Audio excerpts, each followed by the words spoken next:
The thing is generally speaking, there's between 3,000 and 5,000 submissions for every role that a casting director is dealing with. When they're casting for a role, there's so many actors or people who call themselves actors who are brand new and don't know what they're doing. There's so many people out there who are submitting, especially online, and they've only got somewhere between 20 and 40 slots to fill. So if you have 5,000 people submitting and you only have like 25 spots available, that's like a 0.2% response rate. It's crazy. So your chance of getting selected is like minuscule.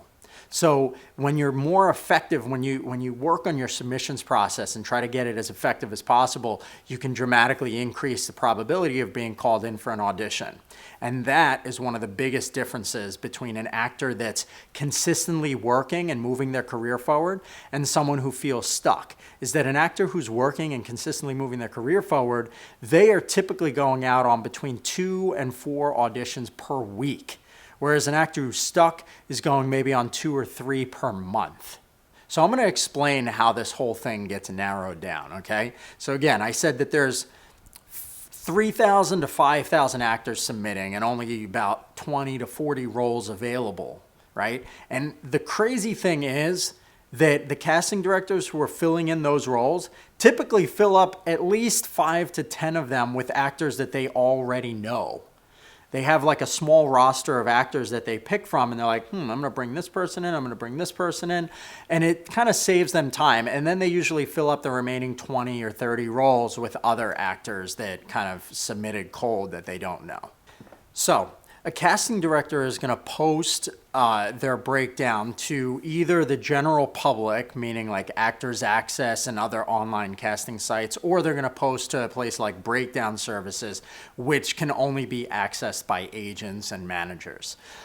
If they post it generally, they're going to get anywhere from 5,000 to 10,000 submissions from actors. If they post it to Breakdown Services, they'll usually get between 2,000 and 3,000 submissions, and they'll know that the agents are submitting people who are relatively good and right for the roles. Now, their goal is to narrow this enormous number of people down as quickly as possible. So most of the submissions will come in within the first 1, 2, 3 days. And so as those are coming in, they're kind of trying to narrow it down and get rid of anybody that doesn't look like the character, anybody whose brand feels way off, anybody who's inexperienced or unprofessional, any of that stuff. And they're usually going to narrow it down to around 100 or 200 people just based on those things alone. They probably haven't even read your resume or watched your reel yet. Now at that point, they've narrowed it down to a few hundred people, and now they're going to start reading the cover letters. So they're going to look to see, is the cover letter short? Does this person make sense for, do they have a brand that makes sense for what project I'm doing or the character? At this point, they're usually going to watch a reel. And so they'll watch reels for around 100 to 200 people and really narrow it down a lot further at that point. Now, once they narrow it down from watching reels and reading cover letters, they've probably got around 50, maybe 75 or 100 people left. And these are the people who are going to be invited to usually submit a self-tape. Lots of times they don't get invited in person anymore until they've actually seen a self-tape. Ideally, you would submit your self-tape within 12 hours. If it takes you longer, it's okay. But, the faster you get your self-tape in and the more professional it is, the better. Once they've watched the self-tape, so usually the casting director and maybe their assistant, they're going to narrow it down to about 10 to 20 people, sometimes maybe 30 people. And these are the people who are going to be invited in person to an audition, along with the actors that they already knew that they wanted to bring in. So actors that are friends with the casting director or have been networking with them for a long time generally won't even have to submit a self-tape. They'll just be invited into the audition. Once they're in the audition, now we actually see them perform, and the casting director can gauge what their personality is and, see how they respond to direction and all of that.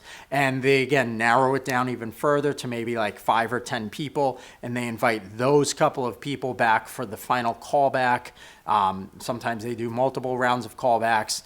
And they just keep on narrowing it down more and more. Usually the director and or producer will come at that point to kind of see and make the final selection on someone. So now, as you can see, in general, the most important thing is first off your headshot, because that's going to really cut out immediately all the people who are not qualified for the audition.